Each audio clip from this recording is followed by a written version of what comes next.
Hi everybody, welcome to our 2000, 1000 and Coronation Cup preview ahead of the Newmarket extravaganza this weekend. Obviously the 2000 Guineas is all about Pinatubo and whether or not this odds-on shot can continue his progress from 2 to 3. It's a very exciting race with Pinatubo obviously heading the market, but there's also a few others in there. Aidan O'Brien is represented by Arizona. There's also Kinross for Rafe Beckett, Kamiko, who obviously won the Vertem Futurity Trophy last year, and a few others down the list. We're just going to have a little chat about the race itself, and be interested to know whether you guys think Pinatubo or Pinaturbo is a certainty, or if he can get beaten. I don't know, Templegate, do you want to kick off? Yeah, it's a difficult year, isn't it? Because we haven't had trials, so we're kind of taking it on trust from what happened last year.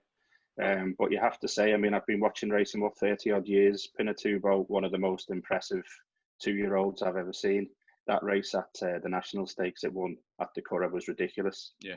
I know there's been the odd little whisper now developing. I've heard saying that maybe it hasn't trained on quite as well as they hoped it might have done, but you would think that might be reflected in the price if that was the case. And it's rock solid, isn't it? Just around 5 to 6, wherever it is. It's beating Arizona, and obviously the ground was soft that day, which I'm not sure in the Dewhurst. I'm not sure if that suited or not. And that could be used as evidence that maybe the other 2-year-olds were catching up with them a bit towards the end of the season. But I mean, I think on what we've seen so far, I mean, he's so far ahead on all known form. He has to win, doesn't he? But that's not the way it always works out, as we know. Yeah, I completely agree with that. I mean, if improving at all from 2 to 3, he'll definitely win. And even if he doesn't improve, he'll probably win as well. It's just a case of whether, I suppose, other horses could improve as much as he has, or have improved to his level, then gone past it, I suppose. Guys, what do you think? Callum or Jack? What's your opinion on this? Yeah, I mean, it's one of those where you never know until they're on the track. You've got all this speculation. They could be pleasing at home, whatever, but until they actually go out there and they're tested under race conditions, you never actually know. It's one of those where he wasn't the biggest 2-year-old, so it wouldn't surprise me if a few have kind of developed past him, but he's just got such a big engine, it might not really matter. I don't think it's ideal for him that the Guineas have been moved back a month, because the old kind of saying that it's the last 2-year-old race of the season. It's often won by a 3-year-old who is pretty handy as a younger horse. That's a good point. But move back a month, and I don't know whether that will be a disadvantage to him, because I mean it's just giving the others a little bit more time to get ready and mature, like carry on maturing. So I'm not sure. I mean, if he goes and bolts up, it'd be great, because we've probably got another champion on our hands. But I wouldn't be backing him at the prices. Yeah, absolutely. What about you, Callum? What do you reckon? I mean, I'm not going to repeat too much more of what's been said, because I think Steve and Jack have covered it quite well. I think the whole training on question, like Jack said, we're not going to know until he hits the track. I don't even think Charlie and that will truly know if he has kicked on until the race itself, because they've always said he doesn't do much at home anyway, so they've never really picked up too much on that front there. But I mean, I don't necessarily think he will have to train on too much to win this. I mean, it's quite a deep race, but there's nothing in there that's sort of was a lightning 2-year-old, or as obviously with no form this year, there's nothing that's been able to stake their claims either in any of the trials. And I mean, I don't think he will have to kick on too much to win this, but at short prices, I hope he does win, just for, like Jack said, that we need stars in this game. We need something like a Frankel to come along again, because as we all know, he did great things for this sport. And I mean, of the outsiders, I think we'll probably cover some, but you've probably got 2 options, haven't you? You either take him on with Arizona sort of on a win front, or you go for an each way angle. And I don't know, Steve, what's your thinking from a betting point of view?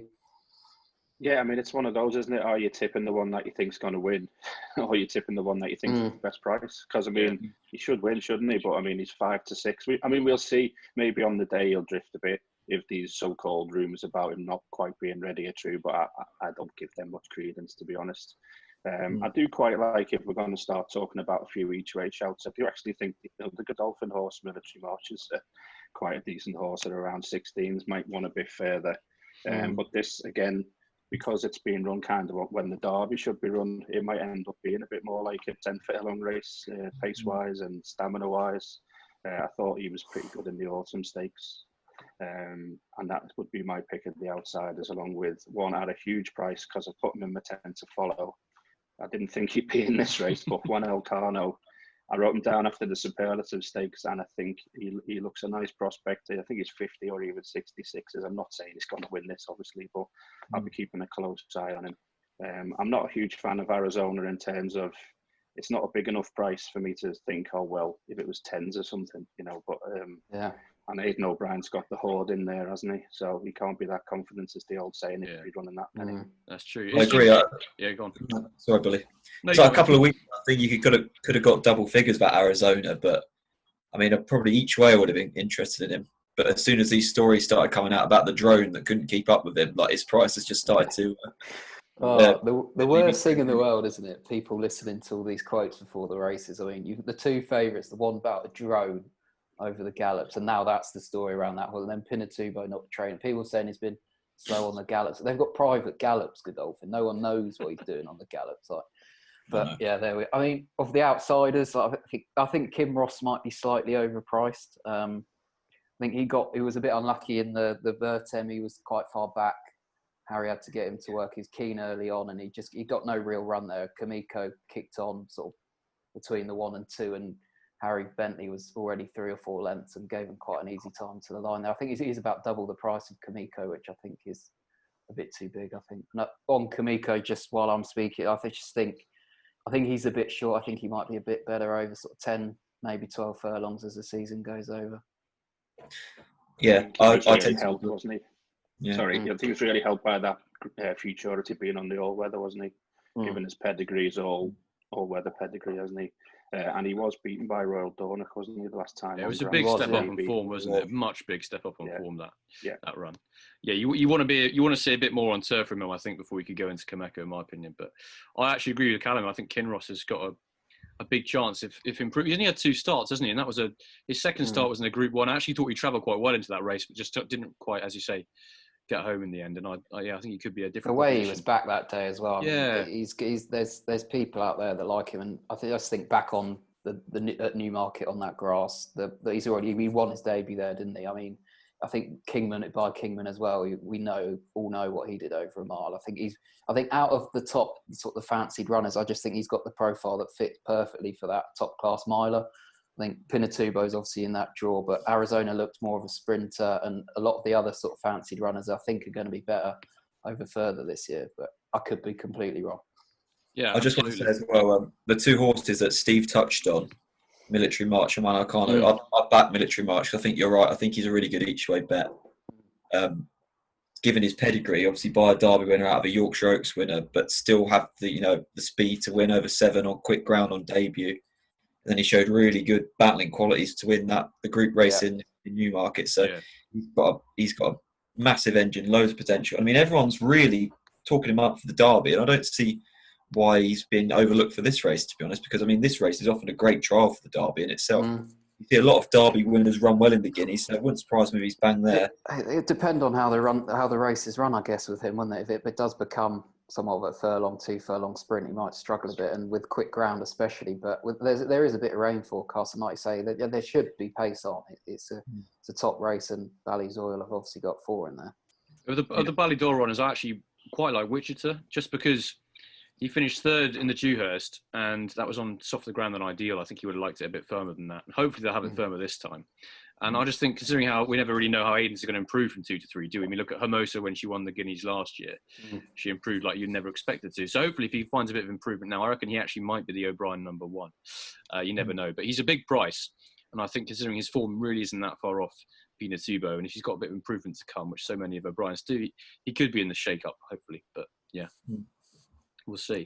I do think we're doing what I expected everyone to do, though, and we're just all trying to take on sort of Pinatubo, even if we're not going to back another. We're not going to back one of them. We're trying to look at these alternatives when, at the end of the day, he's over £10 clear, isn't he, already on ratings, and that's a big jump for some of these horses to make, even if Pinatubo isn't kicking on.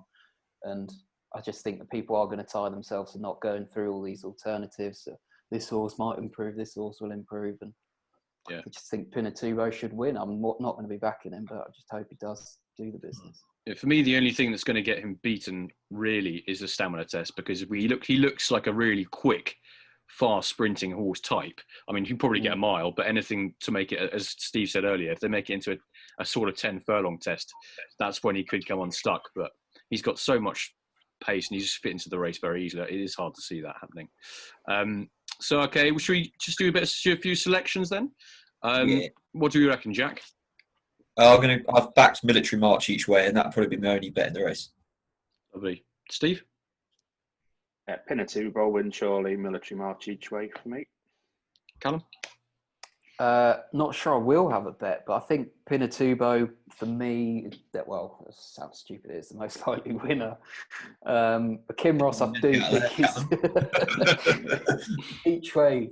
Pinatubo, I can't have him out of the place. No, Pinatubo, I hope he wins just for the good of the game. And I mean, it's not quite a Frankel's story, is it? But it'd still be nice to have a star going forwards, and Kim Ross slightly overpriced. I would like to see Kensai Warrior go close as well, but I think he might be one for 10, 12 furlongs down the line as well. Awesome. I'm going to go with Wichita each way. I won't be back in Pinatubo, but I agree with all you guys. He's the most likely winner, and hopefully you'll see a superstar on Saturday. Just tune in for the good predictions era. Exactly. On to the 1,000 guineas now. Obviously, Quadrilateral is heading the market for Roger Charlton after a very impressive Fillies Mile success last year when getting up in the final strides to deny Powerful Breeze, who sadly isn't with us this year. There's a few others in there for Aidan O'Brien, the likes of Love and Peaceful, and also Jesse Harrington's got a contender in there, Millisle. Jack, come to you first, mate. What do you reckon on this race? I like Millisle. I backed her a couple of weeks ago for this. She was very impressive, Cheveley Park winner. Form's pretty solid, obviously beating Raffle Prize and Trobo, who won first time out in France, although she was a little disappointing in the French 1000 the other day. But I think this filly's got a bit of size about her. Jessie Harrington's been very bullish about how she's progressed over the winter. Course and distance form, Oisin Murphy booked. I think the mile will be fine. So I think she's got a standout chance, to be honest. My only worry is the record of Cheveley Park winners in the Guineas. They're not exactly prolific in kind of following up, but I still think this filly will be fine over a mile, and I think she's going to have a really good season. Awesome. Anyone agree with that, or got something else? Callum, what do you reckon? Yeah. Oh, Steve, yeah? Yeah, well, I to sound like a parrot, but I agree with everything Jack just said. I thought that was very impressive in the Cheveley Park, and I am a massive fan of Jessica Harrington and the operation. It's just all class. Even for a classic, they wouldn't come over unless they thought they were going to win, especially in the current climate when it's a bit more hassle than normal. She Murphy, again, great booking for the yard. I think the pricing is still around sixes, which I think is still fair. Obviously, Quadrilateral is keeping the price a bit higher, but definitely a strong fancy for me in this Millisle. Great. And I think it's interesting as well because Jessie's got. So, no, I was just going to say, Jessie Harrington's got so many good 3-year-old fillies this year. So I think it's quite interesting that she's just relying on this one filly. She's obviously, and she seems pretty confident. So I think that's quite a pointer as well. She could win both of them, couldn't she? The Irish and this one with different horses, which would be quite rare, I imagine. But I haven't got an overly strong opinion on this race, but the one I have come down on is Millisle. The one I liked before the decks was that Peaceful from Aidan O'Brien's, who was behind that Haggis horse that got beat yesterday at Kempton. But I think she looked like she'd step forward a lot as a 3-year-old. She's not even running now anyway. But it's not a race I have a massively strong opinion on. I think it's a race I think your horse definitely needs to have stepped forward from 2 to 3 on these fillies. A lot of the sort of forward 2-year-old fillies very light. And I remember I fancied that Skitter Scatter last year on paper, and then she came out of the box in the pre-parade. You could hardly see her over the hedges around the parade ring. And she was tailed off and retired a few weeks later, I think. So it sort of shows you do need these horses. And Millisle, the worry is that Star Spangled Banner hasn't exactly got the best record with sort of horses kicking on. A lot of his youngsters are sort of quick 2-year-olds and stuff. But the way she looked really raw when she won that Cheveley Park and just looked like the step up in Trip Wood suit. She finished late, big old stride on her, and you can win over 6 like that. I think you can probably get the mile. And we haven't touched on Quadrilateral yet, who I definitely think is the one to beat, but I think she's skinny enough at that price, and I think she took a lot of getting after to win that Fillies Mile. If she buy Frankel, she's going to improve for sort of 12, probably more of an Oaks horse, I think, if she handles Epsom. And just a big old unit, isn't she? I think she might be quite vulnerable to a horse with a turn of foot, and that's exactly what this Millard is. I don't know what you lads think, but I actually think Powerful Breeze was the best horse in the fillies. Easily, yeah, I do easily. as well. Yeah. I think if it's a test of stamina, it's going to be right up Quadrilateral Street. I think that would appear to me to be the thing. But I actually quite like a horse called Cloak of Spirits. This is Richard Hannon's filly. Obviously knows how to win this race, and I thought she was bound to come on as a 3-year-old, and she put in a really nice performance in the Rockfell last year, behind Dyer. And I just think this extra trip is going to really help her. So Cloak of Spirits for me, and also I like a horse called Shimmering at a bigger price for Johnny G and Frankie. She's done nothing wrong. I know she's got a lot to find on the figures, but she's got a big future ahead of her. And considering she's Johnny G and Frankie, she's definitely worth a second look. But yeah, I agree with you guys about Miller. I don't think she's got a huge amount of potential, but Quadrilateral will want to beat for me, provided they go a decent pace. Anything else at a big price appeal to any of you? We've got to touch on Love, haven't we? I can't see her reversing that form from the Fillies Mile. She looked quite well held there. I know she's by Galileo, so she should, kick on a bit this year, but she wasn't exactly finishing strong. I just think the fact you've mentioned Cloak of Spirits, who I do like, but the fact she's 10-1, I think, or slightly bigger than other places, but I think that shows you that there is a real lack of depth in this race. I agree. She's won a novice and then beaten in a pair of Group 2s, and she's 10-1 for the 1,000 guineas. And I just can't really make a case for many of the outsiders. Don't think Raffle Prize strikes me as a horse that's going to thrive at 3. Who else is in there? We've got Boomer's actually one of the slightly more interesting ones. I think she wasn't given the best of rides in that Fillies Mile, and she wasn't actually that far behind at the line. And I think had she been trained by someone else and not, Tom Daskin with Richard Kingscote in, I think she'd be a bit shorter than she is. But whether I back her, I don't know. What about you, Steve? Anything at a bigger price attract to you? Yeah, I was having a look. Coincidentally, I've written down Cloak of Spirits as the best, not outsider because not big enough, but at a decent price. I thought that Rockville run was very good. And I've been going through them for the Pin Stickers guide, and you are kind of getting into, you can't see them winning a Group 1. Or just even the Godolphin horses, a Summer Romance has got an awful lot to find, horses like that. You would expect them to improve, but it'd be a substandard Guineas if any other than one of the top 3 in the betting win, I would have thought. It's hard, isn't it? Because obviously without all these trials, it's hard to say what something would have come out of the woodwork, wouldn't it? But obviously this year there's nothing to go on. We don't know where they're at home. Probably a lot of the trainers don't know where they're at home. That's probably why we're coming down with this line a bit more than is probably the case. But on paper, it definitely looks that way, doesn't it? Raffle Prize is a potential improver, and Barcelona riding for Mark Johnston, that could be a interesting little chat beforehand. But again, it's got to step up from sprint form, hasn't it? So we'll have to see. Yeah, it's interesting to see how she gets on over a mile, actually. Okay, guys, selection time, I suppose. Callum? Not an overly strong opinion, but Jessica Harrington's horse for me, please. Steve? Yeah, Millisle for me. And Jack? Yeah, quite confident with Millisle as well. Great stuff. I'll stick my head out and say Quadrilateral as the winner, and Cloak of Spirits each way. Lovely. On to the Coronation Cup now, where Guy Arth is the favourite here. That's a very impressive winner last time out. He takes on Defoe, who won the race last year. Last year's Derby winner, Anthony Van Dyke, and Stradivarius, amongst a few others. Templegate, come to you first. What do you think of this? Yeah, this is a bit of a strange race because by far the best horse in it probably isn't going to win. Stradivarius is, legend over 2 miles and maybe a bit shorter. But it's such a long time now since he's run over this sort of trip. And the last time he did run over it, he was beaten in a handicap, obviously a very long time ago. So by far the classiest horse on show. And maybe it would have run in this every year, but for it being at Epsom, maybe they thought he wouldn't like Epsom. And he would have been in it every year on a flat track, we don't know.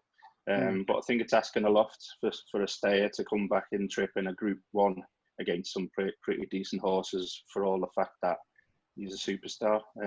I really struggled a little bit to come down on anything with any great confidence. Anthony Van Dyke's in there, hasn't won since the Derby, obviously, but some decent runs. But I think last year's winner Defoe just about, and when you look at the prices, we'll get the nod just because it's a very tight race, and I think there's question marks about the others. And Gayeth, it depends what they do with Stradivarius. Did he think his class will see him home and he'll just run him as if he's a mile and a half, or will they try and blast off and make it a stamina test, which would ruin Gayeth, I think, because he likes to go from the front. So intriguing race. I'll just go for Defoe. Great stuff. What about you, Jack? What do you reckon? Yeah, I'm actually quite keen on Anthony Van Dijk here because I think he's a big price for a Derby winner. And if you chuck out the King George race where he couldn't handle the race out everything since on the testing ground. Well, if you put a line put a line through the King George run, then since the Derby he's run. No, you're right. And to be honest, if I'm going through this field and I'm looking for another horse who could have got within 2 lengths of Magical over a mile and a quarter in the Irish Champion Stakes, I think possibly Gayeth could have done that, but he's 11-8 or whatever, and Anthony Van Dijk 7-1. I think some of his form is actually rock solid. He was a little unlucky at the Breeders' Cup, over the top probably in Chartin. Like, not even bothering to look at that run. So goes well fresh, mile and a half, solid, sound surface. I think will suit him. And I don't know. I just think he's been a bit underrated. I think if you look at his recent form figures without kind of delving too deep, you can easily put a line for him. But I think he ran pretty commendably in some good company. So I'm going to take a chance on Anthony, and I think he's going to run a really big race. Yeah, I hope he bounces back because it'd be great to see him back to his best. I mean, you don't want that Derby to be a flash in the pan. Callum, I hope I'm not breaking up too much. What do you think?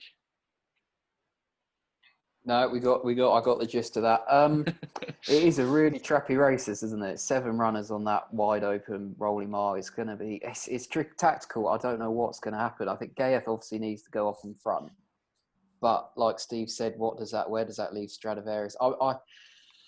Stradivarius, I've always wanted him to run over a mile and a half. I think they've just left it a bit too late now. I think he might have done it earlier in his career had an able not been around. I think the Arc or something would have been right up his street a couple of years ago. I know you lot have always laughed at me for saying that. But I'd fancy him here. I still think he's got that class. I still think he's got that turn of foot. It's the cruising speed that might just catch him out. But are they going to bottom him out 2 weeks before the Gold Cup, which is obviously his aim? I don't think would they rather win this and lose at Ascot? I doubt that. It's Gayeth is obviously clear on the ratings and clear by quite a way. He's just not a horse I could trust with my money ever, let alone at those odds. He needs to have it his own way, otherwise he can be sort of upset quite early on in his race, and that'll be that. I'd forgive him his arc run though. He's drawn widest of all, I think, that day, and had to use up half a tank of petrol just to get to the front on bottomless ground. But if he does get his own way here, he should probably win it. Defoe's definitely the solid option, but I think he's solid probably sums that horse up. I think he's probably a Group 2 horse, top level Group 2 horse. I know he won this last year, but it wasn't the strongest of renewals. I'm just going through the field now. Anthony Van Dijk, Jack's made a decent case for, and I can see where he's coming from. I just, like you mentioned, the Irish champion. I don't know if that third would be quite good enough to win this still. I think this is a good Group 1. And then the actual one at a bigger price I'm actually not keen on, but would put a line in for is Broome. As crazy as that might sound, I think he's double figure price still. And there's a bit of rain around. I don't know how much is actually going to fall before the race. And if there was a significant amount of rain and there was even any soft in the going good to soft, I'd fancy him at quite decent price. I know you can't back him each way with 7 runners, but you could have a small ticker on him, sort of win or maybe top 2 if you like betting that way. The other 2 outsiders, I don't think they've got much of a chance, to be honest. Yeah, that's I haven't really come up with much conclusive there, apart from. But I think Stradivarius, I hope he gets away with it. But the big worry is, like I mentioned, how much are they going to put into this race? I don't know. Yeah, I tend to agree as well. I think Steve alluded to it as well. It's obviously his prep run for Ascot, and it's just making your reappearance in a good mile and a half Group 1 with rock solid mile and a half horses. I don't think Frank will even pick the stick up on him tomorrow. He'll probably just nudge him out. They'll hope for a nice run, and that will set him up for Ascot, I think, because that's obviously the big aim.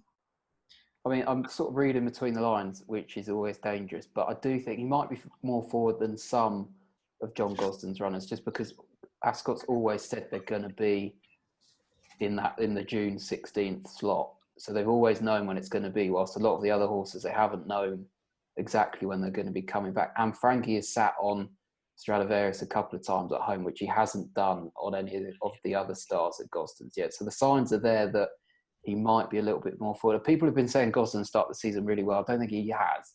He's had quite a few short price favourites beat. I know that Enemy was beat at Yarmouth yesterday. He had a couple that were poor at Kempton. And he's had a few winners, but you're going to have a few winners when you John Gosden just because your horses are so good. So I'm quite wary. I just hopeful they might have brought Stradivarius forward enough. And would they run him here if he wasn't A1? I don't know. But that's the hope. Well, are you tipping him or not? Yes. Good, we got there. It took 10 minutes, but we got there. Excellent. Hey, it's quality over quantity. Yeah, I've got a huge opinion on the Coronation Cup. I think Guy Arthur's got a really big run in him at some stage in a really big race. I would love to see him win because he's a very exciting animal. But otherwise, just hoping for an exciting Group 1.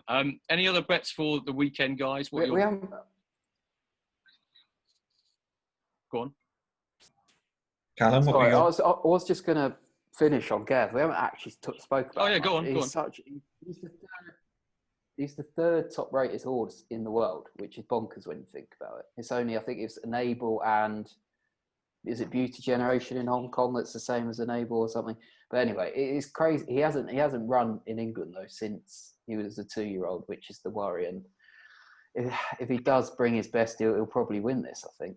But This is the thing though. He's obviously been very impressive in France, where we know often if you can get to the lead, you can set a step. I mean, the pace of races. And obviously, he bolted up in Mesdames, which is always a little bit wary of that form coming back. Yeah. So I mean, I wouldn't be taking a real short price about him. Definitely not. No, I completely agree. He proves it in this country. He's Marmite, isn't he? He's Marmite. Yeah. Okay, gents. What about any other fancies for the weekend? Any other horses catch your eye at all? Templegate, got any fancies? Had a look through the Palace House Stakes. Looks like a cracker. I think this could be a good chance. Major Jumbo could get his own way there. Blast off in front and take a lot of catching. Good run in the Air Gold Cup. There than the race last year. I think reasonable price. Another one I think I'll be backing at the weekend. Also looking forward to the Dahlia Stakes as well. I thought Terrabellum is a horse worth keeping a very close eye on in that one. Lovely. What about you, Jack? One horse I really like is running in the first race on ITV on Friday, the Betway Handicap, called Swindler, who won cosily at Ascot when we last saw him. He barely came off the bridle to win. He had loads in hand, and I think he's potentially going to be a group horse this year. He goes so well at Ascot, it wouldn't surprise me if they've got something like the Wokingham in mind for him, but he may need to just go up a couple of pounds just to guarantee he gets in that. So I think Swindler is going to go very well in the first race on Friday. Great. And Callum?